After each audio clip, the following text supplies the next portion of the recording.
So he dies for me, he dies for you, he dies for all of us who are weak and basically in rebellion. Now he says this in verse 7, "For scarcely for a righteous man will one die." And I think it's interesting how as he begins to show this extent, he declares that this is a very extraordinary and rare thing, that someone would go and die for someone else. It's not anything that happens often.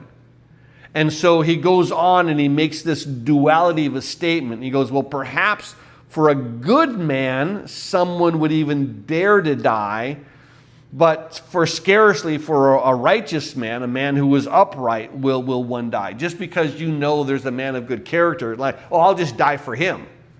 Well, now if there's a good man that's actually done things for you and has blessed you, well, then maybe you could do that. Now, to show you how rare that is to have someone who would die for someone else, I was trying to figure out, there's some stories, some movies where sometimes that will happen. But in reality, the one thing that I know is this, and know it to be true, is that there are times when you're at war and the platoon is going out, when someone, the enemy throws a grenade in among the platoon and someone throws himself on that grenade.